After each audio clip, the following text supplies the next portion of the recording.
Hello everyone. Let me know if you can't hear me at the back. I will start to mumble at some point, so shout. I'd just like to first of all congratulate Jamie on having very good taste in clothes. Can't tell you how long it took us to coordinate our wardrobe like that. Anyway, and we even knew, actually, and I still didn't do anything about it. So, what I want to do is just go through kind of 5 kind of broad areas. Just a little bit about what ShelterBox is and what we do. A little bit about our history, but really to give you context rather than the kind of the long tail. A bit about our achievements and challenges, which are also potentially our strengths and weaknesses. And I think particularly from an organisational viewpoint, we have that, the beautiful SWOT analysis. Our aspirations for the future, we've grown incredibly quickly, and with that comes a lot of responsibility, but also a lot of opportunity to change what we do, improve what we do. And a bit about our sort of latest strategic plan, and just a few, I don't want to go through the whole thing, but a few aspects of that which I think are kind of important. And throughout this, the theme really is that, yes, we're a disaster relief charity, but actually underneath, I kind of posed the question here and we'll come back to it at the end, is, are we actually a business? Do we have customers? We have many aspects that any other organisation has, and we try and run things in as efficient a way as possible. And so there is always that discussion about at what point does an organisation become a business in the way that it's run. So what is ShelterBox? So we're an international disaster relief charity, and we specialise in the provision of emergency shelter. And broadly, the ShelterBox itself, as you see outside, very customisable. So every box is, not every box is different, but every pack is different depending on where we're going, climate, and the requirement of beneficiaries. But broadly, the key component is an emergency shelter. The idea is that emergency shelter will house or shelter a family, a household, for kind of months. In Haiti, probably 2 years, some of them. I think the record is about 6 years, somebody living in a ShelterBox tent. But the idea is it's really short-term emergency shelter, non-permanent. And it's really the thing that's there until the next thing comes along. People really want to move back into their homes, into the areas where they've been displaced, and they want to rebuild something. They want something. Nobody would live in a tent unless they really had to. And really, the ShelterBox tent is the main component of what we do at the moment. We actually, and I'll come on to this a bit later, we provide a kind of wider range of emergency shelter than just the tent. But that really is the key component of what we do. We have a lighter weight tent that actually looks very similar. We have a heavier weight tent, which is actually a UN standard, the kind of big Boy Scout, big top looking heavy cotton things that we also use in certain areas. I've also started to look at shelter repair kits. So if people's houses are damaged, it's actually potentially not overly efficient to give them a tent because they'll live in that until they've repaired their house. Whereas if we can give them a tarpaulin, fixings, and a basic repair kit, they can actually move straight into their homes. So coming up with more appropriate shelter. But we also include things like water purification, blankets, and some of the things you see outside, the kind of the basics that people need, that a family would need. And we can tailor that response depending on what's actually required. Crucially, we send teams with the aid. We find that it's not a case of it all goes missing, but actually the biggest challenge is getting things through customs, getting through the bureaucracy. And it's amazing what you can do when you've actually got a hard-working team, a determined team there to actually shepherd that aid through to get it to where it's most needed. And we find that's actually, it is a cost to us, but we find that the benefits of that far outweigh the actual costs of sending a team. As we've got bigger, we've necessarily had to start to coordinate. And I'll flash up this, which is a kind of useful graphic. And it just gives you an idea of sort of where we operate. Actually, there's a laser pointer with it. Oh, look, brilliant. Look at that. As we've got bigger, the need to coordinate with other agencies is increased exponentially. As you can imagine, when I joined the charity in sort of 2009, a big response would be helping 400 households. Big response would maybe be 1,000 households. But actually, in the grand scheme of things, if you're working with the UN and the big UN coordination system, which is called a cluster system, hilariously, then actually 1,000 household isn't much if you're looking at millions of households in Haiti and millions of households in the Philippines. But as we've got bigger, what we do has more and more impact on those partners. So we've necessarily had to increase our coordination with those agencies. And this kind of is a pretty basic graphic, but it gives you an idea of the time of the response. If you imagine a crisis, an impact crisis in Haiti, the earthquake hitting underneath Port-au-Prince, the typhoon making landfall in the Philippines, and the area we operate in broadly, and the various, obviously they're not actually distinct, but gives you a broad model of how a response develops. So crisis preparedness, so communities will try and prepare. In Japan, they had big tsunami walls. In the Philippines, they have evacuation centres. In Haiti, they had nothing at all. So a lot of preparedness. And for us, we do operate in that area because we pre-position aid. So we move aid to areas where it's likely to be required. We store aid in the Philippines, we store aid in Dubai, mostly because that's a transport hub, a freight hub, rather than it being at particular risk. Panama for South America. So we have a mix of areas that are likely to be hit, Indonesia, and areas that are freight hubs which we can move aid out of quickly, Panama and as I mentioned, Dubai. So that's our crisis preparedness. In something like the Philippines typhoon, you could see it coming. It was huge, and so we knew it was going to make landfall. And actually, our crisis preparedness then is also starting to look at moving teams, moving equipment into what is likely to be an affected area. Other agencies will be working in this area as well. So they'll be doing training, evacuation drills, they might be doing long-term development, resilience, training people on how they can better build their houses, how they can reinforce corners. In Haiti, you classically saw very poor building control, so that some of the schools, for example, the whole wall would pancake on 600 children, simply because it wasn't tied in at the corners. And so the whole thing would just drop. And so a lot of crisis preparedness there that other agencies get involved in. The crisis itself, so something happens, search and rescue, medical teams, you can, Haiti being the classic fast onset, rapid onset, high impact.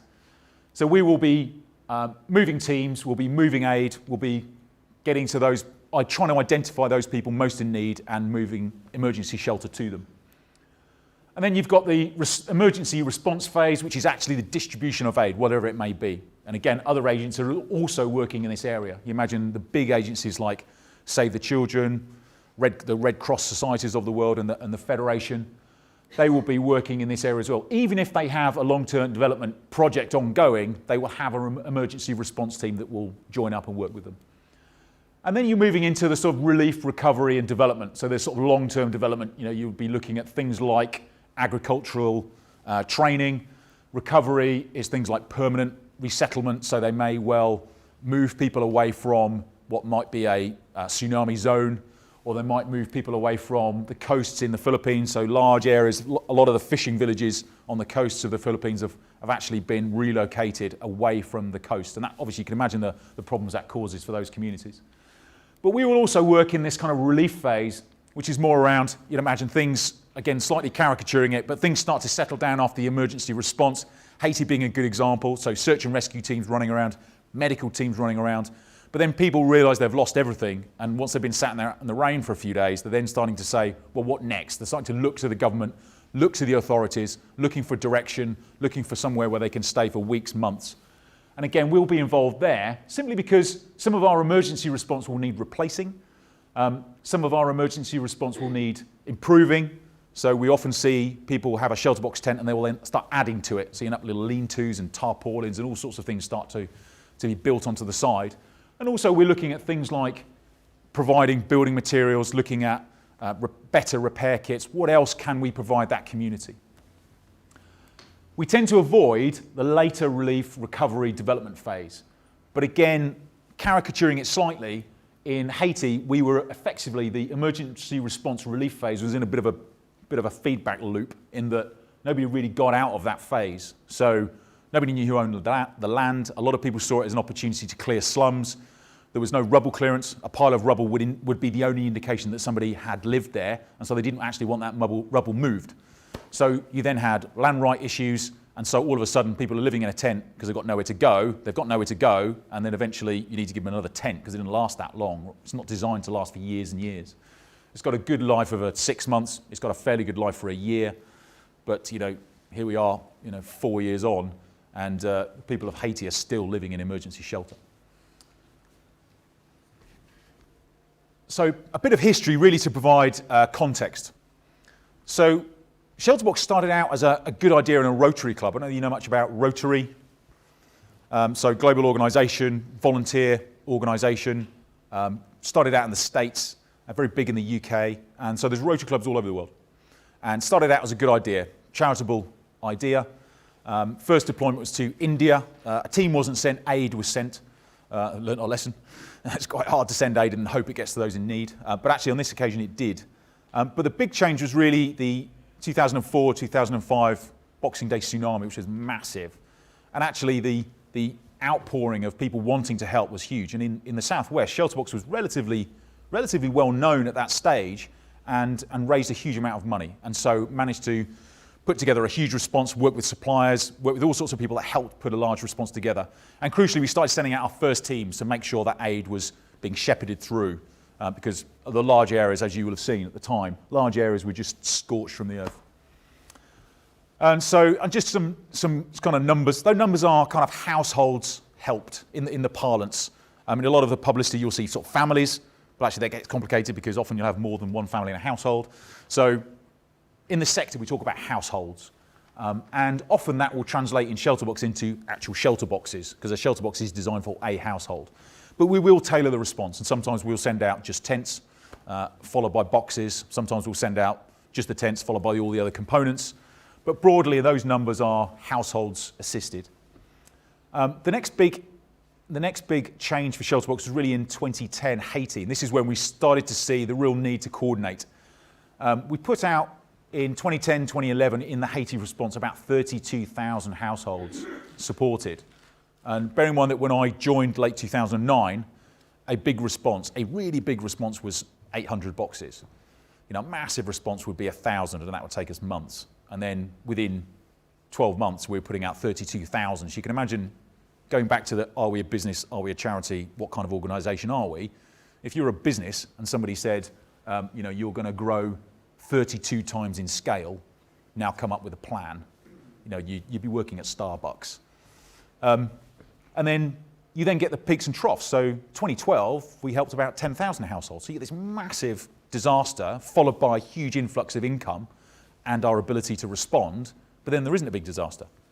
So our income drops again and our help and support to affected families drops in parallel. We're still sending teams out every 2 weeks probably, and even during 2010 we did.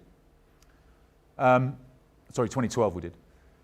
2013, really, Haiyan was the big impact there. Our accounts are split calendar year.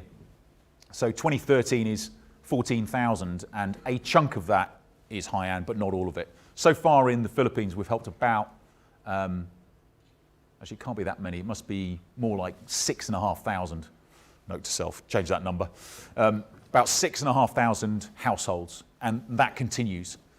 But of course, it's a very different disaster to Haiti, where people's ability to recover is hopeless. Before the earthquake hit in Haiti, there were 1,000 aid agencies working in Haiti before the earthquake. So you can imagine what a complete circus it was once the earthquake hit. And that's mostly because it's a very, very poorly run country. People's ability to recover is very poor. People's resilience is very poor. The Philippines is very, very different. 7,000 islands, massively spread out. But actually, a lot of people were able to rebuild very, very quickly, so didn't need our kind of help. A lot of households were unable to, so did need our help, but a very different response. But to date, we've probably provided support for about 140,000 households. But I think, based on whichever estimate you look at, there's probably about 15 million people homeless at any one time in the world. So you can see, in the grand scheme of things, we're doing a good job, but if we're a business, there's still quite a big market out there. So broadly, kind of how we're structured.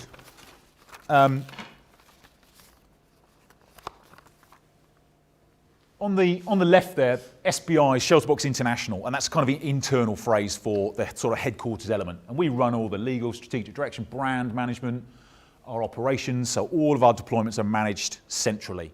We got some advice from people like Red Cross, who kind of said, well, look, if you end up with lots of different people potentially responding in the same way, you end up with a lot of duplication. So the advice we're getting is run everything as centrally as you can.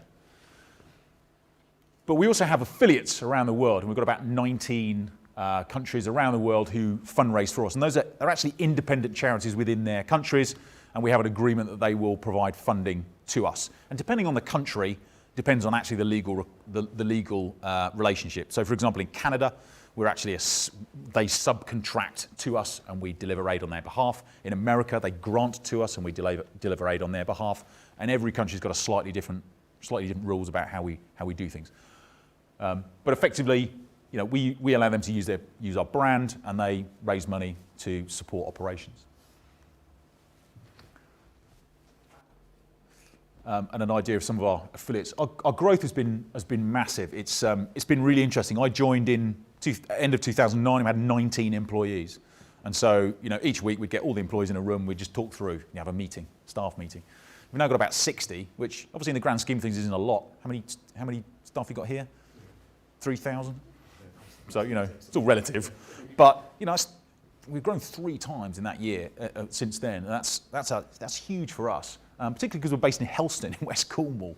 So we're now a major employer in West Cornwall, interestingly. But our growth has been sporadic. There's kind of income split between UK income. We're much bigger in the UK than we are elsewhere, and our international income. And our growth is really driven by high-profile disasters. Not necessarily big disasters, but high-profile disasters. And I'll give you an example. So Haiti, obviously a massive disaster and high profile and on America's doorstep. So huge fundraising potential and a huge profile we had there. We were into Haiti very, very quickly. Pakistan floods in 2010, actually a much, much bigger event, but absolutely wasn't even on the news in the US. Big here, but not really big news. We also, just to complicate the chart, so I'm conscious of the audience I have, we managed to change our accounting period a couple of times. So we went from financial year to calendar to financial and then back to calendar. So don't get too carried away with the numbers. There's a bit of splitting there, and that's why some of these numbers are a bit odd. So as you can see, if you ignore from there forward, when I joined here, we got a nice little upward curve, so okay, if we're lucky, here's our trajectory, brilliant. But actually suddenly you've got to create that kind of capacity pretty much overnight. So Haiti happened in January 2010. Hilariously, I'd literally, the week before, had made some smart comment to the ops team saying, it's a bit quiet, isn't it? And then we had a massive earthquake in Haiti, huge income. One of the things that a charity, you have to make difficult decisions around at what point do you stop taking money? At what point do you balance your capacity with your income? If you're a business, then you're taking orders from customers, and the first thing you look at is your capacity. But as a charity, you don't necessarily know what your capacity is. So it can become a real challenge. So Haiti was amazing, really interesting development, and it was fascinating going through it personally. But the Haiti income is actually split across those 2 periods. But then, of course, what you don't want to do is then start running your organisation with your overheads and staffing at that level, because it starts to drop back down again, because you end up with these high-profile disasters come and go. But then you get another one. And don't forget, this is end of 2013, Typhoon Haiyan, but we've got income that's still coming in now. So our total income for Haiyan will be significantly more than that. It's been a massive response for us. And so the challenge, and again, going back to, are we a business? Our challenge is, how do you plan capacity? We're doing some work on our supply chain. Brilliant consultants, they're actually very good. But of course, the first thing they say is, well, there's some demand. You go, pull. So what's your demand? And you go, there you go. And they go, right, there's no pattern there. No, there isn't a pattern there. And we have no control over it. So we need to plan our capacity based on what we think the income's going to be. We don't know what the income's going to be because we don't know when the disaster's going to happen. And not only do we know when they're not going, we don't know when they're going to happen. We don't know how big they're going to be. And even if we did know how big they were, we didn't know how high profile they're going to be, and therefore whether donors are going to respond at all. Big silence in the supply chain management meeting. So there you go, sporadic. So a big challenge for us is how we manage that as an organisation. So achievements and challenges. It's my favourite slide. Mostly because when I first wrote it, I put achievements and challenges. And then I wrote it and gave the presentation and realised that actually they're also all strengths and weaknesses. So Our growth has been massive, relatively, for an organisation. And so we really are on the radar of people like Federation of the Red Cross. We get invited over to Geneva all the time. People are really interested in what we do and how we do it, how we manage to respond so quickly, how we manage to solve an awful lot of the bureaucratic problems that other agencies, other NGOs run into and are unable to solve. I have fascinating meetings with really good, high-profile, fast-moving organisations, and they go, how did you get permission to operate? How did you get that permission to get into Haiti so quickly? Permission? Just went. But how did you... And it's really interesting because you don't want to belittle them because they're incredibly good at what they do, but you realise that actually a lot of organisations have got this built in. And sometimes necessarily, sometimes unnecessarily. So, whether it's spending levels, we really try and push that as far forward as we can. So we say to people, right, make some, we'll talk about it a bit later on, but make a decision and I'll back you. Because actually the chances of them getting it wrong are actually pretty slim. It's a bit frightening when you've got a 25-year-old running a multi-million-pound budget, but actually, they make good decisions and they're good people. And actually, as long as you train them to phone you up when they're not sure, it works. So our growth has been phenomenal. We have a very simple concept, and therefore donor understanding is very good. People get it. So you put a display up like that and people go, I get it, I understand. Which is great. So when you sort of say, this is what we do and this is how we do it, please give generously, they do, they get it. They understand, right, I give this much money, 590 quid, pays for that box, pays for all the freight and the logistics and the team to deliver that to a household, a family in need. I understand. It's a great concept. But it's not actually, we don't just do that. We do all sorts of other things as well. We tailor the boxes. So if it's cold, we put more blankets in and less mosquito nets. If it's particularly hot, we put less blankets, more mosquito nets. So we can tailor the box. People get that, fine. Southern Sin flooding, the priority was actually water purification ahead of shelter. So actually we just palleted out water purification. People kind of get that. But they still want to know why you haven't sent a box. You go, well, we sent the water purification first, and then we sent the tents, and then we sent everything else on pallets. So actually, we sent some boxes, but mostly we sent the various components. And we didn't pack the boxes at the other end because that would be inefficient. We just distributed them. So most households got a box worth of stuff. Okay, you get that. But then places like Haiti, the overwhelming requirement was emergency shelter. So we just sent tents. Okay, people kind of get that. You sort of say, well, okay, we didn't distribute a box. We gave 2.3 tents, the financial equivalent of a box. Okay, people get that. But they see stuff arriving on pallets, and they say, well, why is it not a box? Well, that family didn't need a box. They needed a tent and a blanket. And of course, we start to tailor the response, not just the box, start to tailor the response. Aid is palleted. We can send aid by sea, which is much, 10 times cheaper when we can send that ahead of time. And so suddenly you start to get into the complexities of actually what we do. The good example, simply because I don't know much about it, to be honest, but Oxfam, very reliable organisation, give your money generously. Fantastic organisation. What do they do? What do they specialise in? It used to be famine relief. But actually, mostly they do water sanitation and big development projects. But actually, they've managed to continue to attract donors because they do a great job. And actually, people don't really mind. If I gave 10 quid to Oxfam and they said, actually, we're going to do this thing with it, I would trust them to come up with make a good decision on my behalf. And so, as we grow, that's what we're starting to have to look at is, yes, we've got a simple concept and we've got good donor understanding, but we need to work very hard with our donors to get them to think more and more broadly as we do. Otherwise, we're going to leave them behind. They're going to see us delivering pallets of water purification and say, wait a minute, I gave you money for a box, what's going on? And so we need to work very, very hard to somehow keep that simplicity and donor understanding, but also increase the sophistication of our communications so people understand what we do. Our donor integrity is very good. I'm very proud to work for ShelterBox, and it's something I work incredibly hard on. It's not just PR. I mean, you've seen the sort of photos that are scrolling through. We've got some fantastic photographers. We do a huge amount of work on social media. But it's not marketing. It's not advertising. And again, I run the operations team, which is effectively 80 to 90% of the organisation.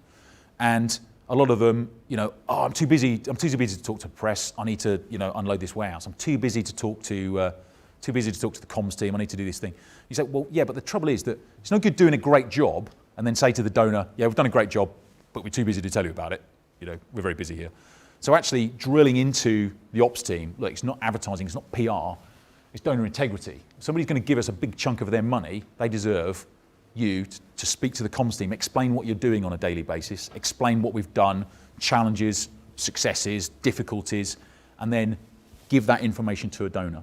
They deserve it because they have given us their money. If they donate again, great, but the primary purpose is, thank you very much for your money, this is what we've done with it. I hope you're happy with that. As we get bigger, that becomes more and more difficult. You know, we used to write to every donor, you know, here's your box, this is what we did with it, which is fine, a brilliant idea, but like 32,000 boxes, it's an awful lot of signatures, and it starts to get incredibly complicated. And so suddenly, we're starting to have to look at a different way. We want to engage people on a personal level, but we need to understand the realities of that level of communication. We're specialists. We specialise in the provision of emergency shelter, which again is great, but you rapidly get dragged into everything else. Because actually, if you look at the box, it isn't just emergency shelter. In there, we've got water purification and a whole water sanitation. There's a whole chapter in the UN that does water purification, water sanitation, things like that. WHO standards. So suddenly you get dragged off trying to understand that whole area and which bit do we actually, how do we fit in? Things like there's a little sort of bubble solar lantern. And actually in the aid world, lighting isn't so you can see where you're going. It's actually a security issue. A huge amount of gender-based violence following disasters worldwide. And actually if you give people lighting of any description, you have a massive decrease in that. And actually if you give a community lighting, so there's lots of lighting, you get the network effect. You know, if your neighbour's got a light and you've got a light, you both benefit. You both end up with twice as much lighting as you would. That makes sense? Explain to you what a network effect is, sorry. So, you know, and that becomes a security issue. So suddenly there's a whole UN chunk about that deals with security. So all these areas that we actually touch on, we can get dragged off in lots of different directions. We are knee deep in people saying to us, we've got this great thing and it would fit in your box. Okay? But we try, you know, we're trying to focus, trying to stay focused on the provision of emergency shelter, the rapid provision, the determined provision of, because that's our niche. And the advice we're getting from the bigger agencies is there is a gap in the, if you want to call it, a gap in the market to providing emergency shelter incredibly quickly. Before the, you know, the big agencies, it's not that they're slow and that's a bad thing, because when the, you know, when the IOM or the Red Cross turn up, they turn up with shelters in the, you know, hundreds of thousands. So we're there to help the most needy immediately until the big guys turn up. We are task focused in our decision making, and again, that's a real strength. It means that, you know, I say to the teams on the ground, look, make a decision. You're never going to operate with any more than 60% of information, really. So, you know, as soon as you're feeling slightly uncomfortable, I haven't quite got enough information, that's the time to make a decision. Too many people wait until they kind of feel confident. So I've got enough information, but I just want to confirm. And that can take a day, a week, another meeting. You might be waiting for somebody to get back to you. And it's very uncomfortable to operate constantly in that environment, constantly saying, I'm not sure, but I think, I'm not sure, but I'm going to do that. I'm not sure, but yeah, I'm going to, you know, nightmare decisions I make are, have we finished distributing in this disaster? There are still families in need, but actually the number of families we're meeting is declining. And at some point, we're going to have a full team spending days and days and days to find one family in need. And at what point does that become efficient to our donors? Nightmare. And you don't know. I don't know how many families there are left to help. But at some point, I've got to say, come home, we're going. Charter, you know, a charter aircraft is, you know, $150,000. And somebody will say, right, I'm on the phone to try and get subsidised freight from DFID or free freight from this organisation, or somebody can provide us this, that and the other. We've got a charter on the phone, they can hold it for 10 minutes. Do you want to spend $150,000 now, or do you want to wait till tomorrow and see if it's free? If it isn't free tomorrow, you'll have missed the opportunity to move any freight at all. And it's the weekend. And you just haven't got enough information to make a decision.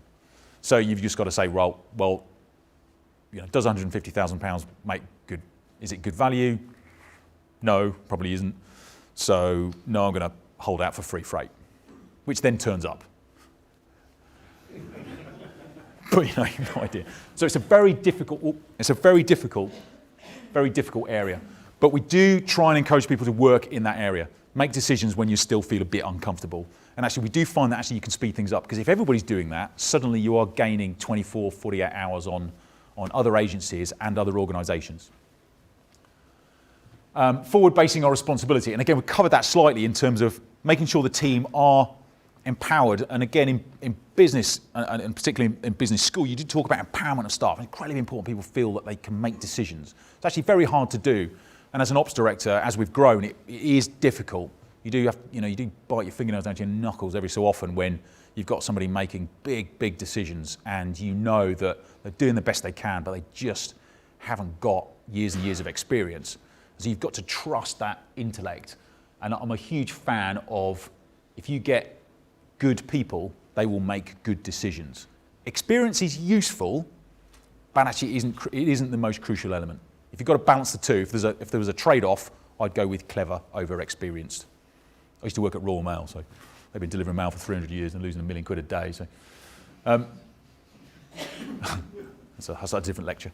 Our operating model and partnerships, we can leverage very, very well. So if we can provide the emergency shelter and another organisation can provide the project, identify the most needy and help us with freight, actually suddenly the two organisations work much, much better together. It means that World Vision, for example, who can't move particularly quickly because they're so big, when they do move, they move a lot of stuff, but actually we can move incredibly quickly. So they might sort of say, yes, we will support your freight costs because we've got a team on the ground who are ready to distribute, but it's going to take us a while to get our 10,000 shelters there, whereas you guys can get 2,000 shelters there tomorrow. And so suddenly World Vision can distribute and they can talk to their donors about what a great job they're doing, and so can we. And we couldn't do that, neither of us could do that independently. As we've got bigger, we've found that works incredibly well. Going to other agencies and saying, right, we're going to do this anyway, what can you do to support us? And often they'll say, well, actually, yeah, we've got a team there. They can help you with the logistics, they can help you with water sanitation, they can, whatever it is, because they're waiting for something else to happen. In Haiti, we're working with IOM, International Organization of Migration, a huge agent. They're not quite the UN logistics outfit, but they're pretty close. And, they had a 10,000 household medical project, and they were seeking funding for this. So they put the project together internally, put the bid in for massive funding, and I got talking to the woman who was running it, really impressive, really good plan, it was a no-brainer, but she's going to have to wait for weeks until this funding process goes through, because they've got a very long-winded process, because it's millions and millions, so it's understandable. And I said, well, we can provide you 1,000 shelters tomorrow to support that, so you could start the program. And actually what was interesting is that we did that because we could get it started. I had some shelters and I wanted to distribute them, ethically, fairly. I wanted to prioritise. It seemed like a really good option. I couldn't do it on my own. IOM had a team in place who were effectively kicking their heels until they got funding to come through. And actually what happened was when they started distributing, the people who were signing off the funding, they then got another email saying, and by the way, we've started and look how successful it is. And actually they then fast-tracked the funding through.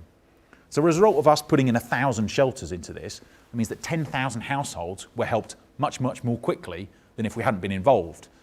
And IOM really liked that as a concept. They found that if they come up with a good plan and we can start it off, almost like seeding it, then actually a lot of the big bureaucracy will sort of reinforce success. They'll go, well, not only is that a good idea, but it's a good idea and it started and we can see that it's successful. And suddenly the funding comes out, you're sort of opening the floodgates of funding. And that's worked incredibly well. We're volunteer-led, which is great, because then it costs us anything. Well, much. And we get massive skill. We get some, incredibly impressive people. We got an IBM lawyer who sort of turns up with a brain on a stick, a terrifying woman. And actually, I can teach them all the kind of difficult bits. Like when I joined, it was all about, right, can you lift a box and can you run around and do all this sort of action-packed stuff? And I used to be a Royal Marines officer. And it's not difficult, to be honest. Running up and down hills at night in the rain I can do that.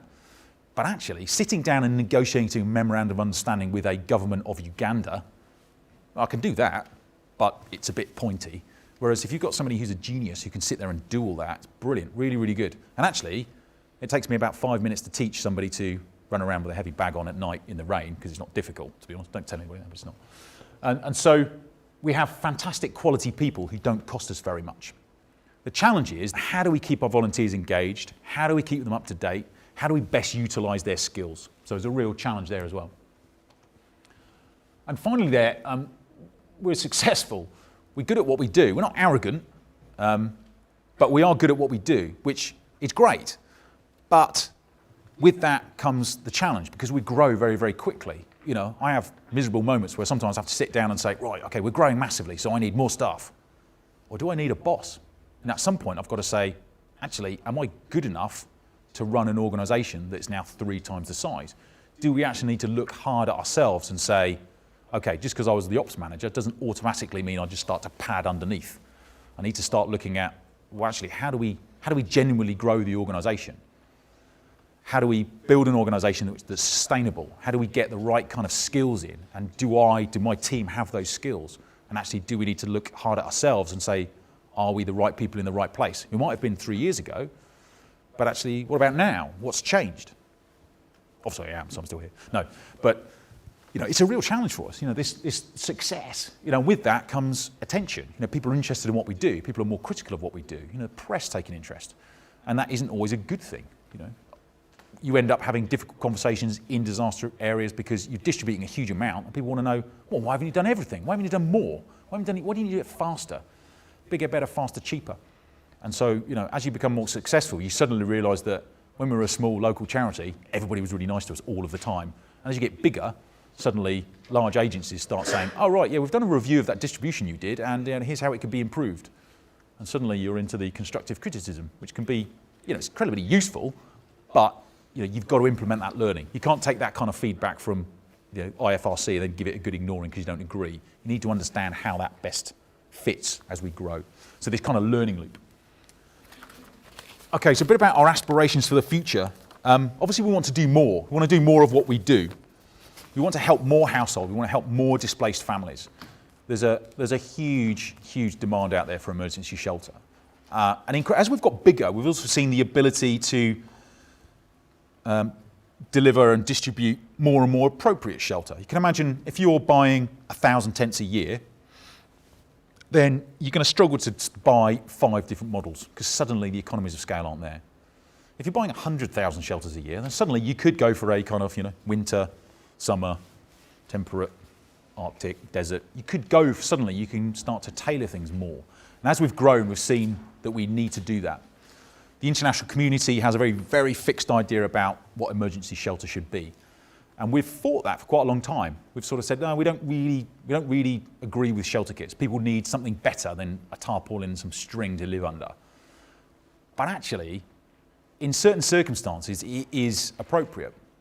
I mentioned earlier about people need to repair their house. Actually, it's cheaper to give them a tarpaulin and some fixings to repair their house than it is to give them a shelter box and a shelter box tent.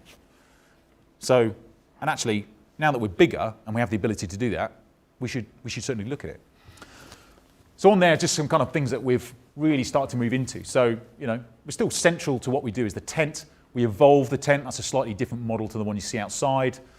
It's evolved over the years. It's not even the same tent as when we first started distributing them. So the shelter box tent probably changes twice a year. We've got a lightweight tent. Looks similar, but that's actually different. Now that I'm obviously a complete tent spotter. So you can clearly see that's very different. But it is, it's a lighter weight tent, single skinned, you know, designed to last for kind of weeks rather than months. And actually it's cheaper. You can distribute more of them. They're lighter, so they're cheaper to move around. You know, suddenly it's a good option. If people are just, you know, need to kind of repair their house in a couple of weeks, that is a good option. We're looking at shelter kits. So this is a standard International Federation Red Cross Red Crescent Society shelter kit. They've done a huge amount, like a whole research department. It's a massive organisation. And they have come up with, that is the standard for disaster relief. And actually, we've now done training on this so that we can work with the International Federation of Red Cross across the world. Simply because if we hadn't done the training and we don't distribute that, because it's not standard, they won't work with us. They can't work with anybody who distributes non-standard equipment. See, they're going, right, do we change a bit as ShelterBox with our 60 people? Or does the Red Cross change a bit with its global organisation? And you can see which is the easier it is to do. So actually, we need to understand that. And even if we don't actually do it, which we do now, but even if we weren't to do it, we need to understand why that's important. We started to put our teams on training for things like camp coordination, camp management, which is sort of lingo for once the camp's set up, somebody's got to run it. Somebody's got to organise who's in charge, security, coordinate sanitation, water, all the kind of stuff in running a little community. And again, we don't do that, but actually if we're going to set up a little community, somebody's going to have to come in and run it. So actually, we should do the training, so when the guy or girl comes in to run it, we've set it up in such a way that they can then take it on, and it fits with how they want to do things. We're looking at things like, actually, where do we fit into the water sanitation? We provide water purification, sounds great. But actually, should we provide something that's longer term, shorter term? Should we not put something in the box? And we've talked a bit about, this is a solar lantern that's outside. We've talked a bit about lighting and the security element to lighting. A crucial piece now is actually, I've distributed emergency shelter to people in Indonesia who've lost absolutely everything, and they're incredibly grateful. And then they want a picture of you and them on their mobile phone. They've still got a mobile phone and they still charge it. And you're like, what the hell? And so actually, genuinely, the need to charge mobile devices is something that's really coming online. And suddenly, people are sending out alerts. So imagine if you get hit by a typhoon, everything's gone and you're living in a tent, and another typhoon's on its way, how could you tell everybody? You can text message them. And so suddenly, having that mobile communications is really important.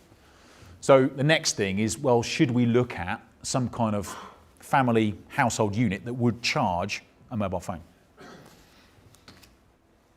A bit about our strategic plan. I won't go through this in a lot of detail, but we're putting together a different approach to strategic planning. We've changed our mission subtly.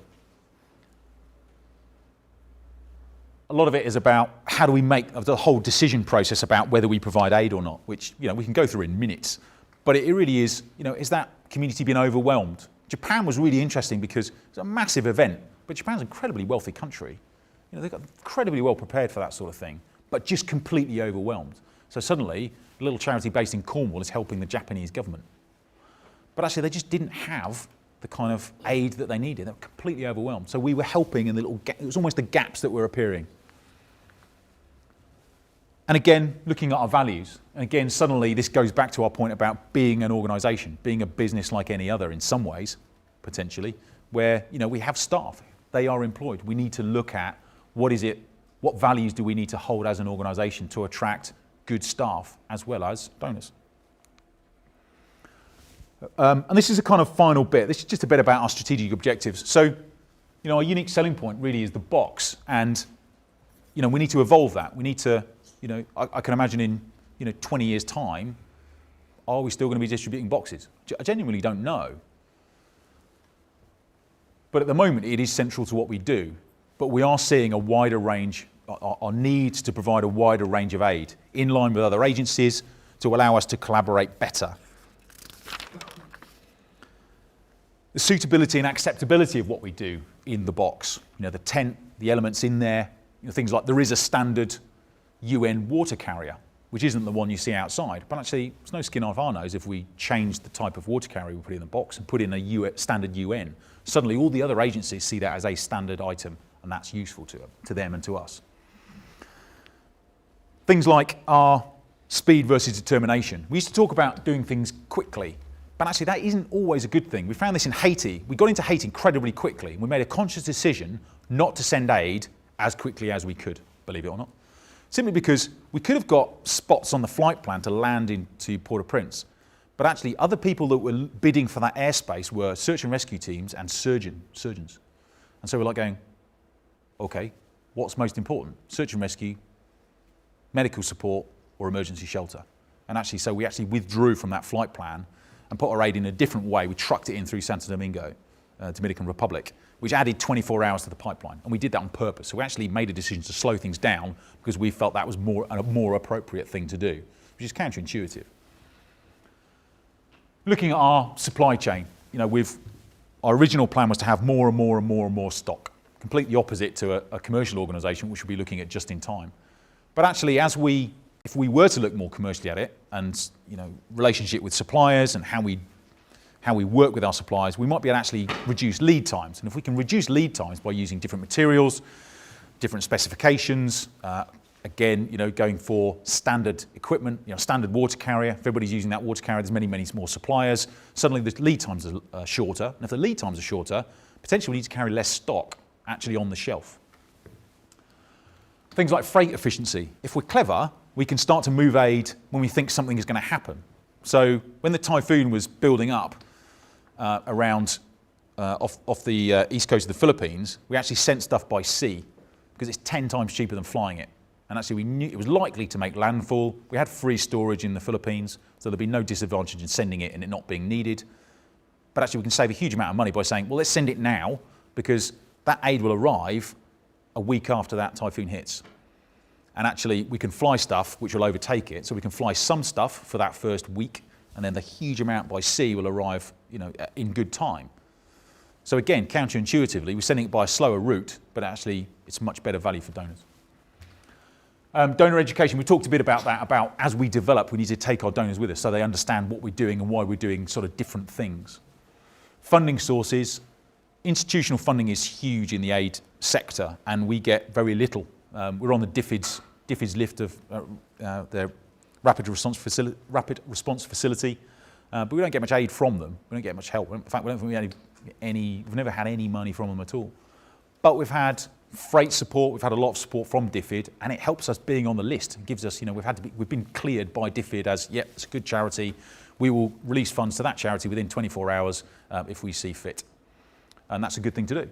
And actually that opens up other institutional funding options for us, which are huge. But most of those institutional funding options are project-based. You come up, here's my plan, here's the beginning, here's the end. We don't operate like that, actually. We go do our best, and then as it tails off, we come home again. So we need to look at how we do that. Collaboration and leverage, we've talked about, and that's the best way to work with institutional funders and the big agencies. Do the little bit that we do well and allow them to do the other bits that they do well. And finally, that sort of continuous improvement and beneficiary need. We need to continually improve what we do, continually learn, continually improve. We're good at what we do, and I'm very proud of that, but we're only as good as what we did last time. Just because we're ShelterBox doesn't automatically make us good. We need to constantly challenge ourselves. Why are we doing it this way? Could we do it better? What should we be doing? And be driven by our beneficiaries. If you give a ShelterBox tent to somebody who's lost everything, they will be very, very grateful. And I've done it, and they are. But actually, it's because they've got nothing.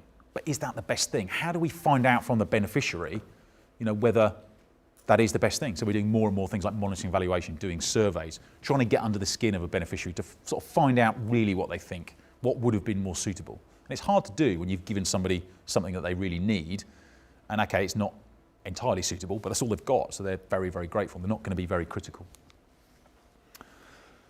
So, talked a bit about who we are, what we do, where we came from, strengths and weaknesses, opportunities, threats, aspirations, a bit about our strategic plan and how that's evolving the organisation. And really, it comes back to the question at the beginning is, are we a business that gives stuff away, or is a charity a completely different organisation? Discuss. Well, that's bad.